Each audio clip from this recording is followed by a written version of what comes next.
नमस्कार दोस्तों, मैं हूं राजन तिवारी और आप देख रहे हैं ज्योतिष मंत्र। जैसे कि आप जानते हैं कि नया वर्ष शुरू होने वाला है। आज से 4 से 5 दिन बाद नया वर्ष शुरू हो जाएगा और जैसे ही नया वर्ष शुरू होता है, हर इंसान के मन में एक तमन्ना रहती है, हर इंसान के मन में एक जानने की इच्छा होती है कि उसका आने वाला जो वर्ष है वो किस प्रकार से रहेगा।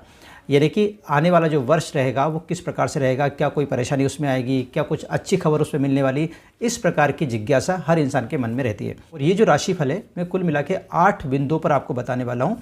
और वो बिंदु कौन कौन से, वो पहले मैं आपको बता देता हूँ। पहला रहेगा स्वभाव, कि आपकी राशि का स्वभाव कैसा, मतलब आपका स्वभाव कैसा है। फिर उसके स्वास्थ्य के बारे में, उसकी आर्थिक स्थिति के बारे में, प्रेम की स्थिति कैसी रहेगी वो, साथ में आपका स्वास्थ्य की स्थिति कैसी रहेगी उसके बारे में आप जानकारी आपको देने वाला हूँ। कोई 7.5 की दशा या ढैया की दशा अगर होगी तो उसके बारे में आपको बताने वाला हूँ।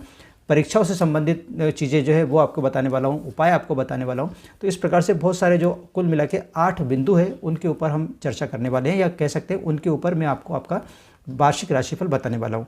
अगर आप भी जानना चाहते हैं कि आपका आने वाला वर्ष किस प्रकार से रहेगा तो आप वीडियो को अंत तक जरूर देखिए। अगर वीडियो पसंद आए तो उसे लाइक और शेयर कीजिए और हमारे इस चैनल को सब्सक्राइब करना ना भूलें। तो चलिए शुरू करते हैं।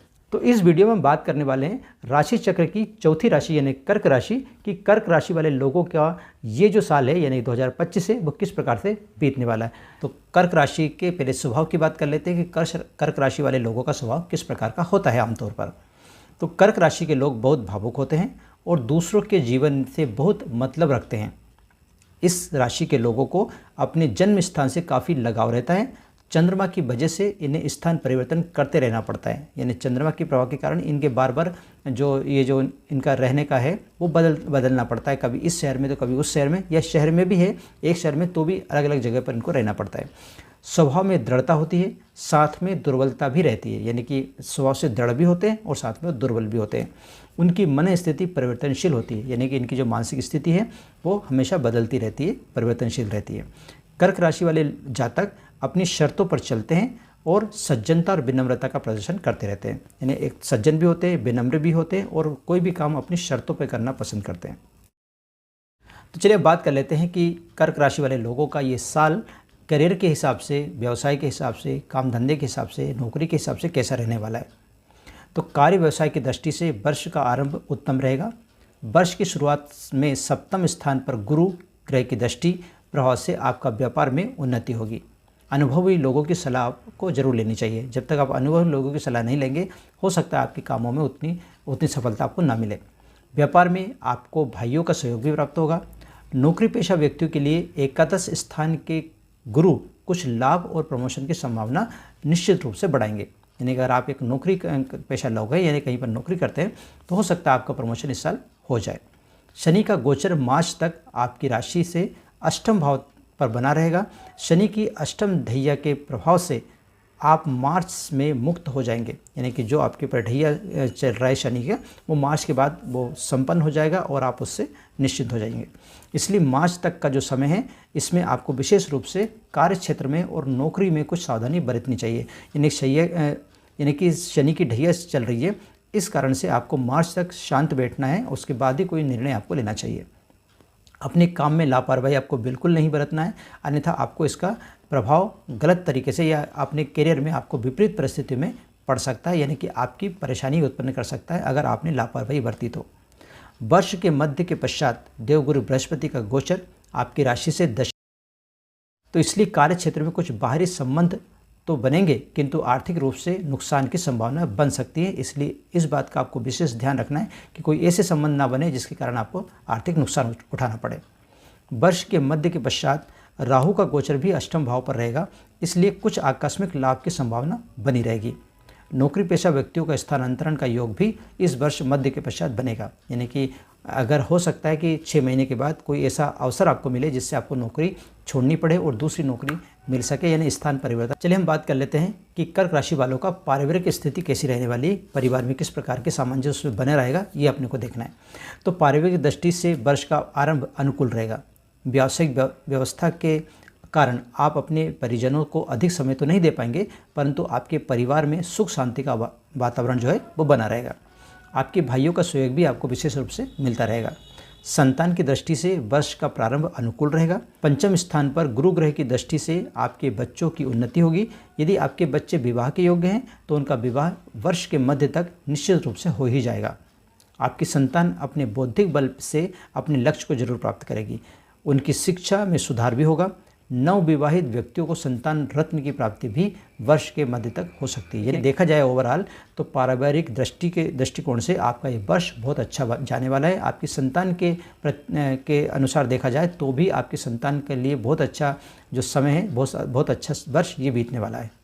तो चलिए हम बात कर लेते हैं कर्क राशि के स्वास्थ्य की, कि स्वास्थ्य के दृष्टिकोण से उनका जो वर्ष है वो किस प्रकार से रहने वाला है 2025। तो स्वास्थ्य की दृष्टि से वर्ष का जो प्रारंभ है वो अनुकूल रहेगा, यानी अच्छा रहेगा। शुरू के जो महीने वो अच्छे रहने वाले हैं। मानसिक रूप से आप संतुष्ट रहेंगे। किसी प्रकार की कोई भी चिंता परेशानी का कारण आपको नहीं लगता, यानी किसी भी प्रकार की चिंता के कारण आपका स्वास्थ्य पे कोई प्रभाव नहीं पड़ने वाला है।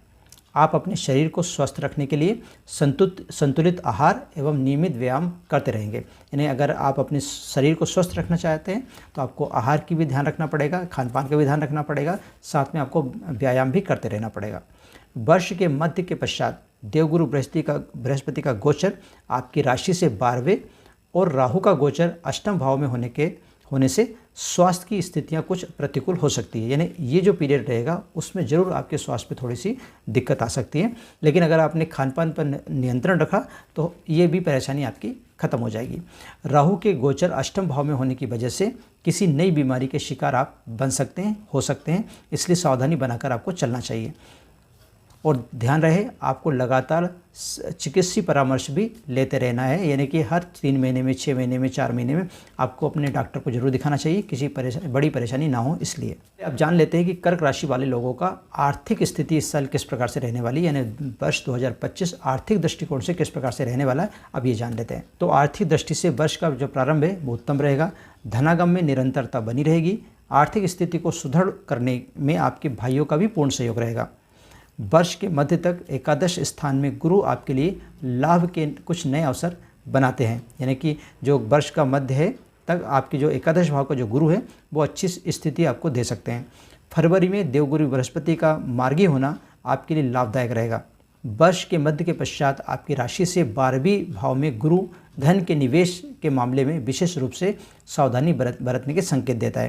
यानी कि 6 महीने के बाद, वर्ष का जो 6 महीना है यानी कि जून के बाद की जो स्थिति है उसमें आपको सावधानी बरतनी है अगर आप किसी प्रकार का निवेश कर रहे हैं तो। अष्टम भाव में राहु का गोचर और नवम भाव में शनि का गोचर वर्ष के मध्य के पश्चात आर्थिक रूप से जोखिम उठाने के मामलों में सावधानी बरतने का भी संकेत देते हैं। कुल मिलाकर अगर देखा जाए तो आर्थिक दृष्टिकोण से ये आपका जो साल है वो बहुत अच्छा तो नहीं रहने वाला है, लेकिन बहुत ख़राब भी नहीं है। हाँ, 6 महीने के बाद की जो स्थिति है वो थोड़ी दिक्कत की है, तो उस समय आपको किसी भी प्रकार के निवेश में, किसी प्रकार के खर्च में आपको सावधानी बरतनी चाहिए। चलिए हम बात कर लेते हैं कर्क राशि वाले की प्रेम संबंधों की, कि प्रेम संबंध के मामले में उनका ये वर्ष किस प्रकार से रहने वाला है। तो प्रेम संबंधों के मामले में वर्ष के मध्य तक की स्थितियां जो आपके लिए अनुकूल रहेगी। जहां एक और देवगुरु बृहस्पति आपके 5वें भाव को बल प्रदान करेगा, वहीं 9वें भाव में राहु अपनी 9वीं दृष्टि से 5वें भाव में कुछ विपरीत परिस्थितियों को भी उत्पन्न करेगा। इसलिए कुल मिलाकर प्रेम संबंधों के मामले में वर्ष के मध्य तक की स्थितियाँ कुछ मिला जुला ही प्रभाव देने वाली है। यानी आपको ध्यान रखना पड़ेगा कि पहले जो 6 महीने हैं उसमें आप विशेष रूप से अपने प्रेम संबंधों के मामले में ध्यान रखें। वर्ष के मध्य के पश्चात जब देवगुरु बृहस्पति का गोचर 12वें भाव पर होगा तो आपके लिए कुछ नए प्रेम संबंधों का प्रस्ताव आ सकता है। यानी कि इस समय हो सकते कोई नए लोग आपसे जुड़े, कुछ नए जो लोग हैं उसके जो प्रेम प्रस्ताव है वो आपको मिल सकते हैं। प्रेम संबंधों के मामले में इस वर्ष आपको मिला जुला प्रभाव मिलने वाला है और स्थितियों को कुछ अपने नियंत्रण में रखने की आवश्यकता पूरे वर्ष आपको बनी रहेगी। यानी अगर आप चाहते हैं कि पूरी साल आपकी जो प्रेम संबंधी स्थितियाँ हैं वो नियंत्रण में रखें, इसके लिए आपको विशेष ध्यान रखना है। छोटी छोटी बातों पर आपको पैनिक नहीं होना है। चलिए हम बात कर लेते हैं शनि की ढैया स्थिति या शनि की 7.5 का प्रभाव किस प्रकार से आपकी जो राशि पे रहेगा। तो कर्क राशि के व्यक्तियों को शनि की ढैया का प्रभाव 2023 से देखना पड़ रहा है। शनि का राशि से अष्टम भाव में गोचर कभी लाभ कभी हानि की स्थिति बना रहा है।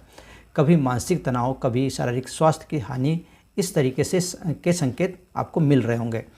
विशेष शुभ बात यह है कि 2025 के मार्च के बाद आपको शनि की ढैया से छुटकारा मिल जाएगा और आप मानसिक रूप से अपने आप को स्वस्थ और प्रसन्न महसूस करेंगे। मतलब ये है कि मार्च के बाद का जो समय है आपके लिए बहुत अच्छा है।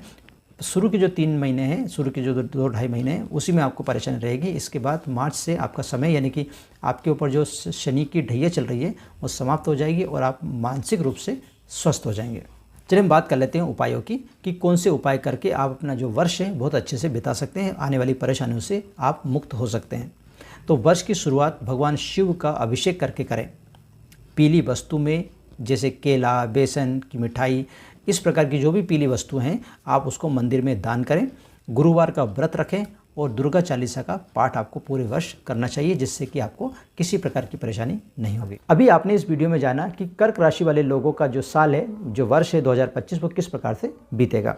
अगर आप बाकी राशियों के बारे में जानना चाहते हैं तो उन राशियों के वीडियो का लिंक इस वीडियो के डिस्क्रिप्शन बॉक्स में आपको मिल जाएगा, वहाँ से आप बाकी राशियों के बारे में भी जान सकते हैं। आशा करता हूँ कि आपको ये वीडियो अच्छा लगा होगा। अगर ये वीडियो अच्छा लगा तो प्लीज़ इसे लाइक कीजिए, शेयर कीजिए और हमारे चैनल को सब्सक्राइब करना ना भूलें। आज के लिए बस इतना ही, मिलते हैं नए विषय के साथ। तब तक आप खुश और मुझे दीजिए आज्ञा। जय हिंद।